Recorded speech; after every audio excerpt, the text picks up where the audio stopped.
반갑습니다. 오순절 두 번째 주일, 오늘 저는 예배를 회복하라는 제목으로 하나님께서 우리에게 주신 영적 인사이트를 전가하고자 합니다.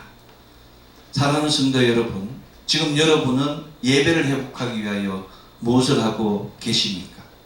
예배 회복은 하나님과의 만남의 회복이며 고난의 퇴출이며 거룩함의 입성입니다. 우리가 예배를 회복할 때 비로소 거룩한 지성전의 영광을 누릴 수 있습니다. 지성전에 들어가기 위해서는 이방인의 뜰, 여인의 뜰, 제사장의 뜰, 곧 성전 뜰을 넘어야 됩니다. 그러나 이방인의 뜰, 여인의 뜰, 제사장의 뜰, 이 성전의 뜰들을 넘기가 쉽지 않습니다. 이방인의 뜰, 여인의 뜰, 제사장의 뜰에 들어가기 위해서는 태우고 씻어야 합니다. 그래서 우리가 지성소에 들어가기 위해서는 바로 태우고 씻는 것이 중요합니다. 이것이 바로 믿음의 길입니다. 태우고 씻는 것. 우리가 거룩한 제물을 태우고 거기에 있는 소에다가 샘에다가 우리 손을 몸을 씻는 것, 몸과 마음 죄악들을 씻는 이 과정이 바로 믿음의 길이며 거룩의 길이며 천국 가는 길입니다. 많은 사람들이 기독교에 대하여, 교회에 대하여 윤리라는 잣대를 가지고 평가합니다. 모든 종교가 윤리를 강조하고 있지 않습니까? 불교도 윤리를 강조합니다. 모든 도교도 윤리를 강조해요. 모든 종교들이 윤리를 강조합니다. 그러나 기독교의 거룩함은 윤리적 구별이 아닌 바로 예배의 구별에 있습니다. 거룩한 예배가 있는 곳에 거룩함을 덧입는 영광이 주어지는 것이며 하나님의 영광이 충만할 때 거룩한 성도가 있으며 거룩한 성도가 있는 곳에 평화와 위로가 넘치게 되는 것입니다. 바로 거룩한 예배가 거룩한 하나님의 영광을 잊게 하는 것이고 거룩한 하나님의 영광을 잊는 사람이 거룩한 성도가 되는 것이고 거룩한 성도에게는 평화와 위로와 거룩함이 주어지게 되는 것입니다. 하나님께서는 이 모든 것을 위하여 민족을 택하시고 사람을 택하시고 또 성전 중심으로 모임하셨습니다. 여러분 모든 사람들 또 모든 무리들 가운데 중심에는 반드시 성전이 있어요. 그래서 마을은 성전 중심으로 모이는 것입니다. 택함 받은 자들, 부름 받은 자들 모든 사람들이 성전 중심의 삶을 바라보는 겁니다. 강야의 모든 행군도 성전 중심으로 움직이는 것, 성막 중심으로 따라가는 겁니다. 다 성막을 바라보게 되어 있어요. 그래서 성막을 바라보는 자, 성전을 바라보는 자는 바로 그 성전에서 일어나는 모든 일들을 경험할 수 있는 겁니다. 집중하기 때문에. 그것이 바로 온전한 회복입니다. 믿음의 회복이며 또 그러한 믿음을 가지고 하나님께 나아갈 때 예배가 회복되는 것입니다. 택함받고 세우심받은 믿음의 선진들은 바라봄을 통하여 바로 표적과 기적과 이사를 경험하였으며 표적과 기적과 이사를 통하여 온전한 믿음을 세웠으며 또 온전한 예배 회복을 위하여 마땅히 행할 바를 보여주시고 또 영적 지계석을 세워주신 것입니다. 지계석이 무엇이겠습니까? 지계석의 원어는 개불입니다. 개불. 우리 먹는 해산물 중에도 개불이 있는데 그 개불이 히브리어 개불이 지계석입니다. 지계석은 한 개를 짓다, 나누다는 뜻입니다. 바로 랜드마크예요. 바운드리 스톤입니다. 우리가 잠실에 가면은 그 롯데 그 랜드마트가 있지 않습니까? 여의도에 가면 육삼 랜드마트가 있지 않습니까? 남산에 가면은 남산타워가 랜드마트 아닙니까? 마찬가지로 이 우리 믿음에서도 랜드마크가 필요한 것입니다. 땅과 땅을 구별하기 위하여 하나님께서 지정하여 경계를 확정하시고 세운 것이 바로 지계석입니다. 지계석은 민족과 민족, 사람과 사람, 법과 윤리에 대하여 넘지 말아야 될 경계이며 지켜야 될 경계이며 후대들에게 전해줘야 될 표대인 것입니다. 잠언 22장 28절은 내 선조가 세운 옛 지계석을 옮기지 말지니라고 경계의 말씀을 전하고 있습니다. 하나님의 지계석을 옮기는 순간 반드시 문제가 생깁니다. 하나님의 지계석을 외면한 아브라함을 보십시오. 아브라함은 가나안에 있어야 됨에도 불구하고 애굽으로 도망가지 않았습니까? 야곱과 70일은 자기 가문 때 먹고 살기 위하여 하나님이 이스라엘은 그 지게석을 외면하고 요셉의 도피성으로 피난하지 않았습니다. 고난이 왔을 때 피한 것 같았음에도 불구하고 그 후손들은 430년이라는 노예 생활을 할 수밖에 없었습니다. 그들은 믿음의 지게석을 보아도 지키지 않았기 때문에 눈물의 인생, 그 굴욕의 인생을 살아야 했던 것입니다. 그럼에도 불구하고 하나님께서는 엑소더스 출애굽의 은총을 다하셨습니다. 이것이 바로 하나님의 은혜입니다. 하나님께서는 당신이 택하신 이스라엘 민족들을 강야 훈련을 통하여 가나안에 입성하게 하셨습니다. 사랑하는 성도 여러분, 강야 훈련이 무엇이겠습니까? 강야 훈련의 핵심은 바로 예배의 구별이며 강야 훈련의 요체는 예배의 반복과 지속이었습니다. 이스라엘 민족은 그 가나안을 누리기 위하여 제사장으로 살기 위하여 예배를 구별하고 예배를 반복하고 예배를 지속하며 가나안의 가치관을 가지고 하나님의 가치관으로 풍요를 누렸습니다. 그러나 믿음의 선진들이 다 돌아가시고 하나님께로 자고 잠자고 그 말씀들 지게석이 후대들에게 전해지지 않아서 그 결과 예배가 구별되지 못하고 예배가 반복되지 못하고 예복이 지속되지 못하였습니다. 예배가 구별이 무너지고 반복이 끊어지고 지속이 없어지는 순간 죄악이 기승하게 된 것입니다. 그것이 바로 사사기입니다. 죄는 반드시 그 책벌을 요구합니다. 예레미야 25장 11절은 이 온 땅이 항폐하여 놀램이 될 것이며 이 나라들은 70년 동안 바벨론 왕을 섬기리라의 기록과 같이 바로 정결과 회개의 시간이 필요한 것입니다. 정결과 회개를 위하여 북이스라엘은 아수르에게 무너졌으며 남유다는 바벨론에게 가나안은 이교들의 손에 짓밟히고 수치를 당하는 그런 안타까운 일들이 일어났습니다. 이스라엘은 다시 70년 동안 노예 생활을 하였다고 성경은 증거하고 있습니다. 놀랍게도 지금 이 시대의 예배가 무너지고 있습니다. 예배의 구별, 예배의 반복, 예배의 지속이 무너진 지금 이 시대는 과연 무엇으로 다시 예배를 회복할 수 있겠습니까? 예배 회복이 늦어지면 430년의 그 애굽 노예 생활, 그 70년의 바벨론 노예 생활이 다시 시작될 수도 있습니다. 아니면 예수님께서 직접 오셔서 바로 그 마지막 심판이 우리에게 주어질 수도 있습니다. 우리는 성경을 통하여 패악한 이스라엘이 어떻게 징계를 받고 어떻게 눈물의 삶을 살았는가를 잘 알고 있습니다. 더 안타까운 것은 예수님께서 이 땅에 오셔서 그 갈보리 언덕의 십자가 대속을 온전히 이루었음에도 불구하고 AD 70년 예수님이 그 놀라운 대속을 이루고 불과 40년도 지나지 않아서 예루살렘 성전이 붕괴된 사실, 얼마나 안타깝습니까? 예루살렘 성전이 무너지면 포로기의 재현상입니다. 안타깝게도 2000년이 지난 지금 이 땅의 재단이 다시 무너지고 있습니다. 성전과 그 예배가 막혔으며 성전 안은 하나님의 영광이 아닌 사단의 죽이는 역사, 분열하는 역사가 기승하고 있습니다. 지금 우리에게 필요한 것은 새로운 포로기한입니다. 지금 우리에게 필요한 것은 하나님의 영광을 위하여 그리스도의 영광을 위한 예배의 회복이며 영적 깊이를 더하기 위한 말씀 공부이며 누구도 넘볼 수 없는 견고한 성전의 수칙이며 거룩함을 위한 지도자들의 선포입니다. 예배가 회복되면 에스겔의 성전과 같이 성전 안에 하나님의 영광이 충만하게 됩니다. 예배가 회복되면 우리의 삶 속에서 현실 속에서 하나님의 임재를 경험할 수 있으며 하나님의 통치가 우리에게 우리 삶에서 실현되어 평화가 넘치게 됩니다.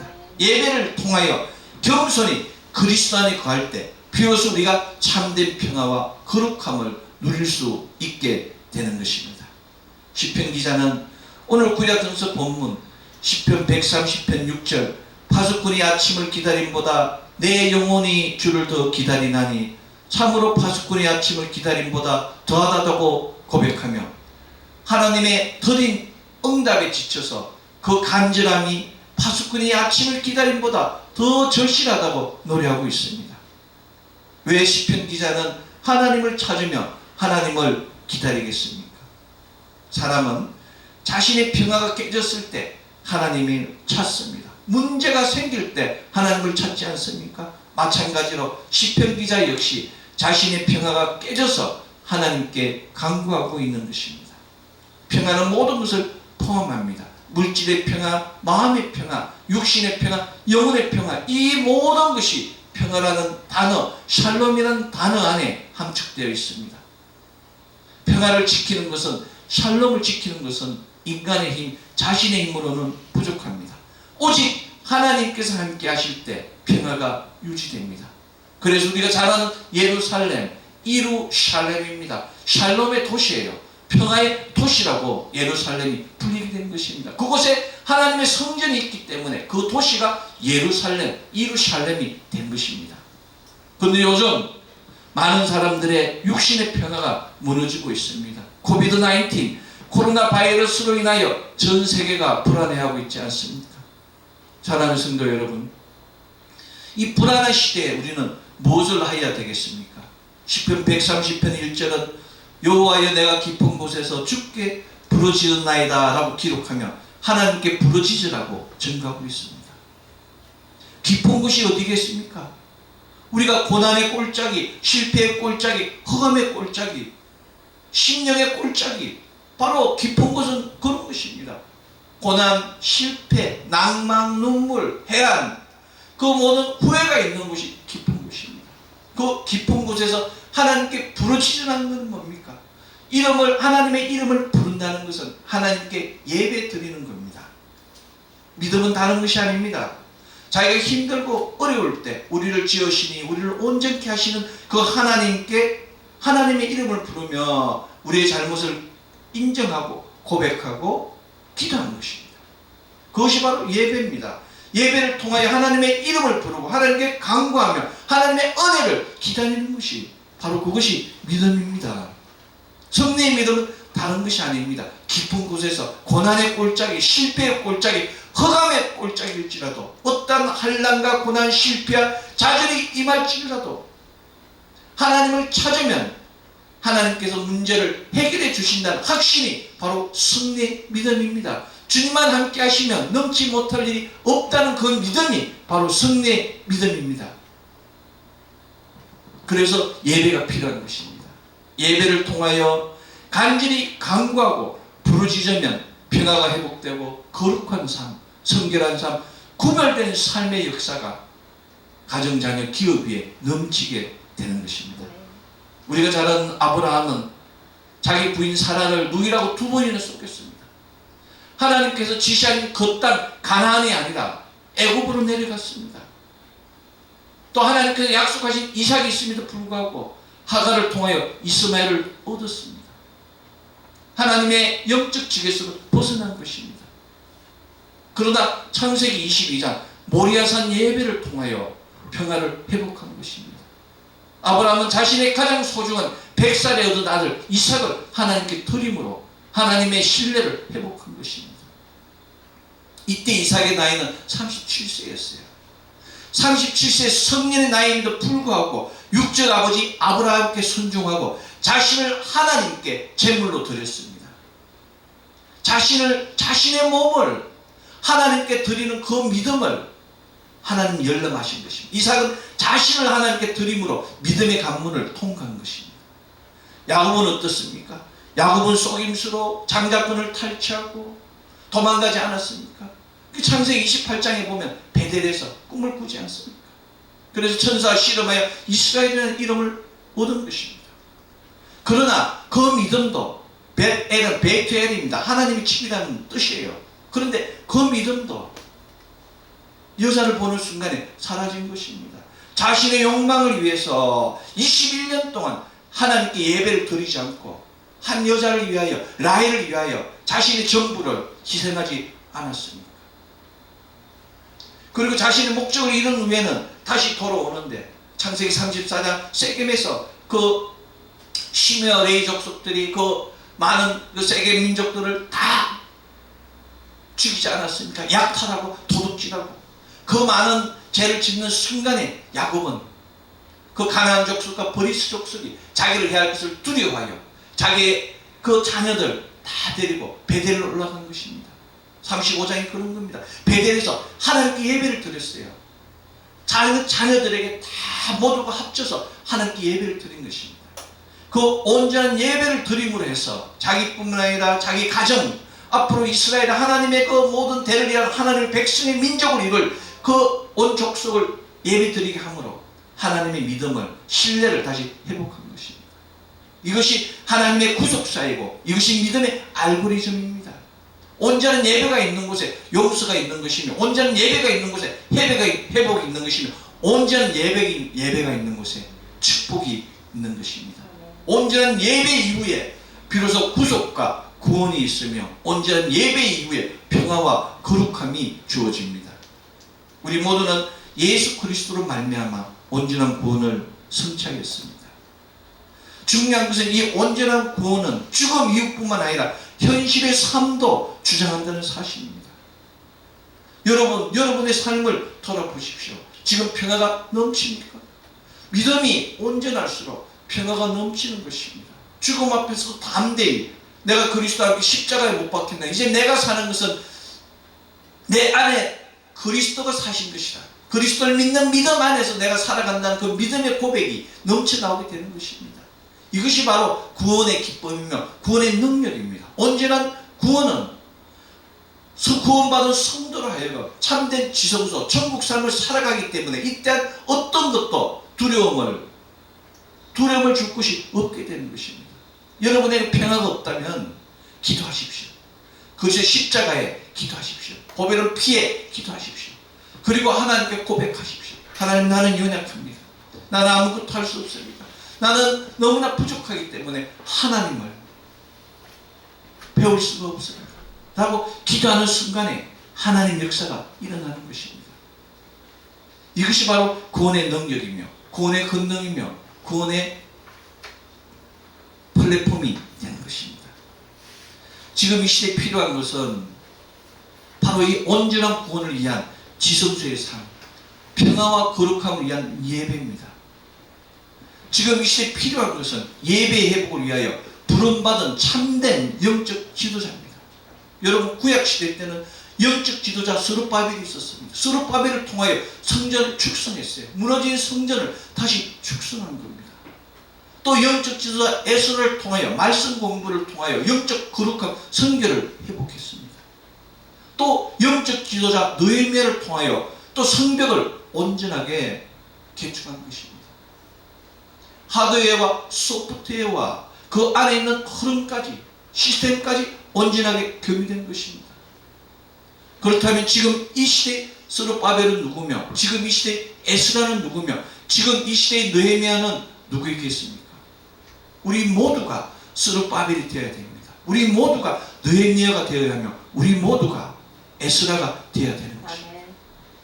우리 모두가 스룹바벨이 되기 위하여, 우리 모두가 느헤미야가 되기 위하여, 우리 모두가 에스라가 되기 위하여 우리는 양의 문에 있어야 하는 것입니다.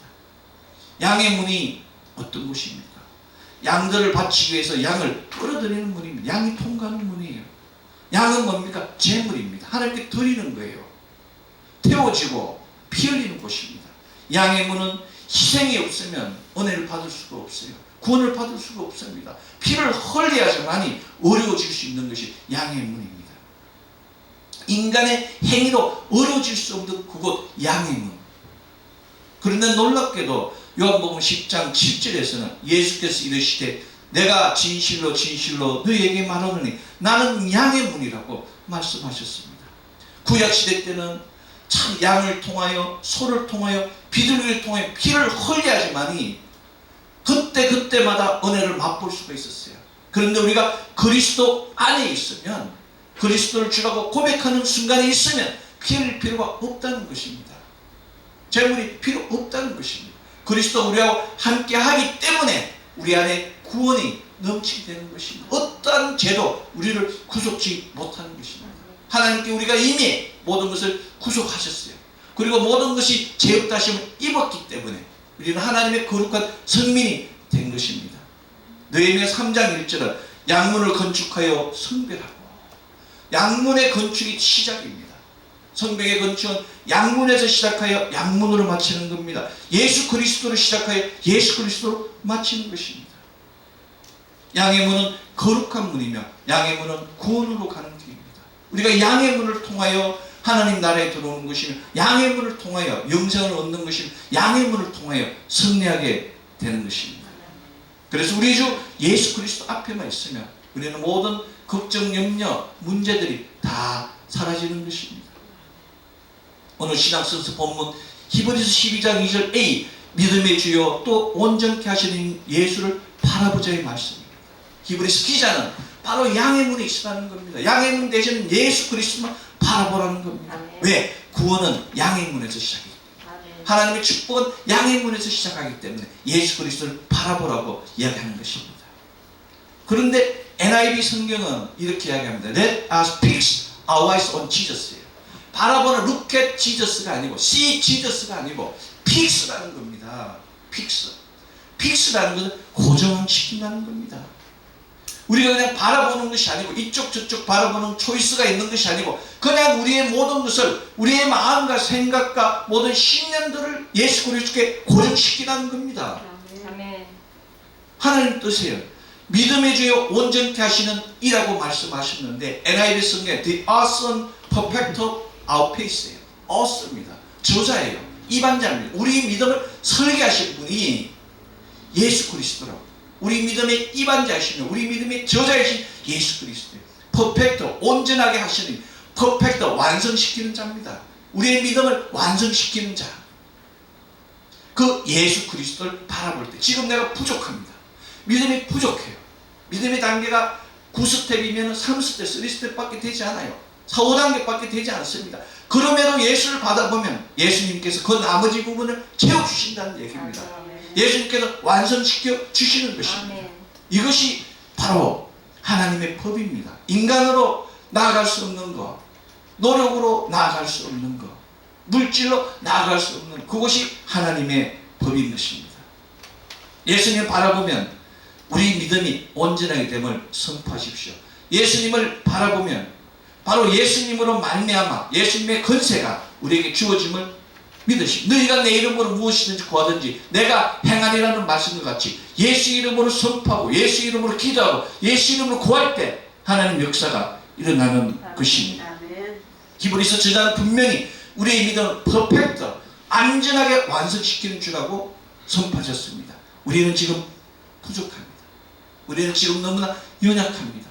우리는 지금 죄 가운데 있습니다. 그럼에도 불구하고 오늘 신학선서 본문 히브리서 12장 2절 A, 믿음의 주요 또 온전케 하시는 예수를 바라보자는 말씀과 같이 양의 문 되시는 예수 그리스도를 바라보면 우리의 믿음이 온전하게 되며 예배가 온전하게 회복되며 평화와 거룩으로 충만하게 되는 것입니다. 사단은 예수 그리스도를 바라보지 않게 만듭니다. 환난과 고난, 실패와 자질의 의미에서 예수를 바라볼 때 문제가 해결됨에도 불구하고 우리의 눈과 마음과 생각을 가려서 환난을 보게 하시고 고난을 보게 하시고 실패를 보게 하시고 자질을 보게 하셔서 포기하게 만들고 낭망하게 만들고 원망하게 만드는 것입니다. 그러나 하나님께서는 환난과 고난, 실패와 좌절을 통하여 새로운 세계를 보게 하십니다. 새로운 은혜를 바라보게 됩니다. 지금 나된 것은 오직 예수 그리스도의 은혜라는 그 놀라운 역사. 그래서 새로운 출발이 되게 하는 것입니다. 인생의 믿음의 바로 그 놀라운 플랫폼이 새롭게 또 형성되는 것입니다. 주님은 환난과 고난과 실패와 좌절로 힘들어하는 자들, 수렁에 빠진 자들, 깊은 골짜기에 있는 자들에게 나는 길이요 진리요 생명이라고 말씀하시면서 회복의 길이 있음을 보여주셨습니다. 주님한테 소망이 있음을, 생명이 있음을 보여주신 것입니다. 그래서 우리는 희망이 있는 것입니다. 그러나 사단은 이제 너는 끝이다, 너는 이제 마지막이다, 너는 아무것도 할 수 없다고 질책하며 엄청난 환난과 고난, 실패와 자질에 묶여서 헤어나지 못하게 만드는 것입니다. 그래서 더욱 영적 치유가 필요하고 주님의 도움을 위해서 온전한 예배를 드려야 되는 것입니다. 사단의 묶임, 환난과 고난, 실패와 좌절은 혼자 힘으로 할 수 없습니다. 예배를 통해 함께 기도할 때 묶임의 역사가 파쇄되는 것입니다. 사단의 묶임, 환난과 고난과 실패와 좌절로부터 자유하기 위하여 예수님을 만나야 됩니다. 예수님을 만나기 위해서 온전한 예배를 회복해야 하는 것입니다. 예수님을 만나기 위하여 온전한 예배를 회복하여 예수님을 만나면 모든 것이 해결되는 것입니다. 아멘. 주님은 지금 이 시간에도 우리를 위하여 간구하시고 기도하십니다. 우리 주 예수 그리스도께서는 우리를 너무나 사랑하시기 때문에 환난과 고난, 실패와 좌절의 멍에를 직접 파쇄하여 주시고 우리를 너무나 사랑하시기 때문에 모든 저주와 질병들을 대신 감당하셨습니다. 우리 주 예수 그리스도께서 우리의 모든 문제를 해결하시는 가장 큰 능력은 바로 당신의 사랑입니다. 당신의 눈물입니다. 우리를 민망히 여기사, 긍휼히 여기사, 내가 낫기를 원하냐고, 내가 너에게 무엇을 해줄 거라고 지금도 묻고 계시는 것입니다. 오직 우리 주 예수 그리스도의 그 눈물만이, 긍휼히 여김만이 우리의 치유약이 되는 것입니다. 우리를 향하신 가장 큰 치유약은 예수 그리스도께서 우리를 위하여 흘리신 눈물이며 우리를 긍휼히 여기는 그 사랑에 있는 것입니다. 아멘. 그 눈물로, 그 긍휼히 여김을 통하여 우리가 구원을 받았고, 그 눈물로, 그 긍휼히 여김을 통하여 우리가 생명을 얻었고, 그 눈물로, 그 긍휼히 여김을 통하여 우리가 치유를 받았습니다. 아멘. 이 세상 어디에도 병들고 지친 삶, 악하고 폐악한 삶을 용서하고 품어주고 치유하는 약은 없습니다. 오직 우리의 영원한 치유자 되시는 예수 그리스도만이 우리를 치유해 주시고 품어주시고 인도해 주시는 것입니다. 아멘. 이러한 치유를 위하여 예수 그리스도께서는 친히 미리 십자가의 아픔과 고통을 받으셨으며 우리의 죄와 질병을 위하여 친히 피 흘려 주신 것입니다. 아멘. 피로 값주고 사서 하나님께 드린 천하보다도 귀한 영혼, 우리의 존재는 무엇입니까? 베드로전서 2장 9절은 너희는 택하신 족속이여 왕같은 제사장들이여 거룩한 나라여 그의 소유된 백성이니 이는 너희를 어두운 데서 불러내어 그의 기이한 빛에 들어가 가시니 아름다운 덕을 선포하게 하라십니다. 이 베드로 사도의 고백과 같이 우리는 거룩한 나라며 택하신 백성이며 왕같은 제사장입니다. 여러분은 왕같은 제사장입니다. 로얄 프리스트후드예요. 여러분, 왕자는 아무 집에나 살지 않습니다.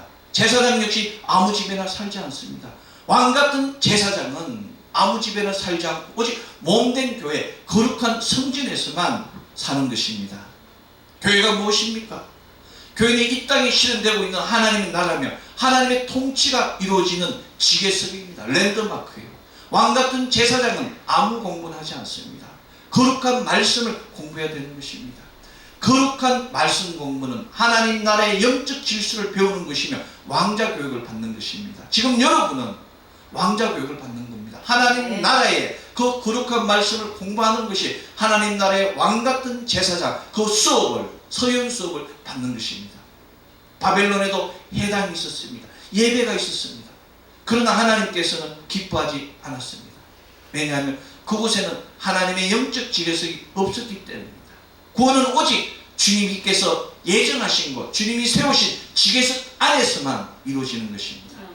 지금 이 시대의 지혜석, 주님의 몸된 교회, 영적 지혜석 안에서 우리는 구원을 얻었습니다. 예수님께서는 지금 이 시간에도 우리 모두가 바벨론에서 예루살렘으로부터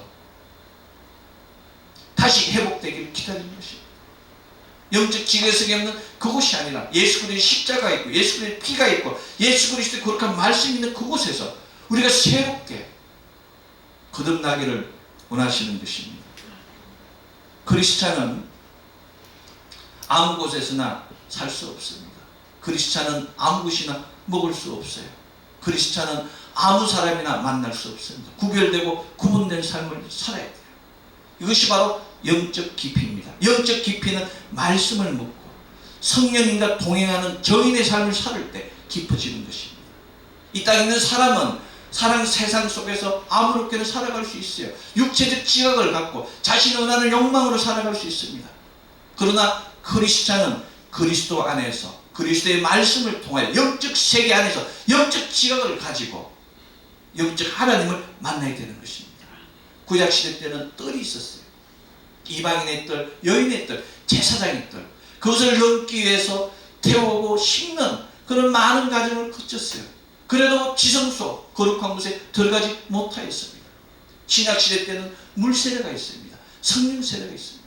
우리는 구약시대가 아닌 신약시대를 살아가는 사람입니다. 우리는 이미 물세례를 받았습니다.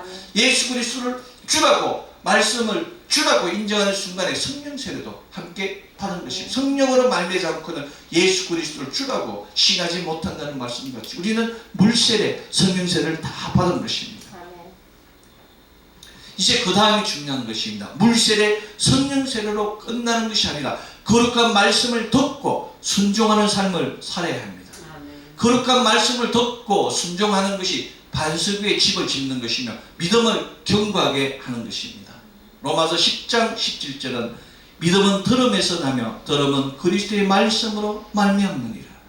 요한복음 10장 27절 내 양은 내 음성을 들으며 나는 죄를 알며 저희는 나를 따르라는 말씀을 기억해야 됩니다. 오직 말씀을 들음으로 그리스도의 말씀을 거듭나는 우리가 되어야 됩니다. 말씀의 분별력, 구별력이 있어야 됩니다. 예수 그리스도의 말씀을 알고 그것을 듣고 심고 전하는 자가 하나님의 사자인 것입니다.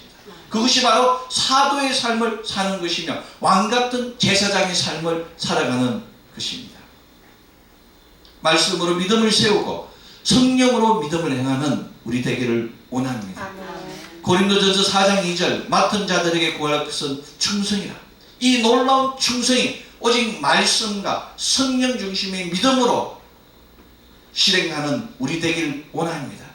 참된 제자의 길을 위하여 참된 하나님 왕국 확장을 위하여 온전한 예배 회복을 위하여 성령님과 동행하는 우리 되기를 원합니다. 언제 어디에서나 성령님 환영합니다. 성령님 인정합니다. 성령님 모신다는 고백으로 기도와 예배를 시작하여 오직 성령님과 함께하는 하나님을 기쁘게 하는 우리의 삶, 우리의 믿음 되기를 소망합니다. 성령님과 함께할 때 우리의 삶이 변화되는 것이고 성령님과 함께할 때 하나님 나라를 경험하게 되는 것입니다. 문제가 있어도 두려워하지 마십시오. 폭풍 가운데에서도 흔들리지 마십시오. 성령님께서 함께하십니다. 문제가 있어도 두려워하지 마십시오. 폭풍 가운데 있어도 흔들리지 마십시오. 주님께 기도하면 문제가 풀리고 열리고 해결됩니다.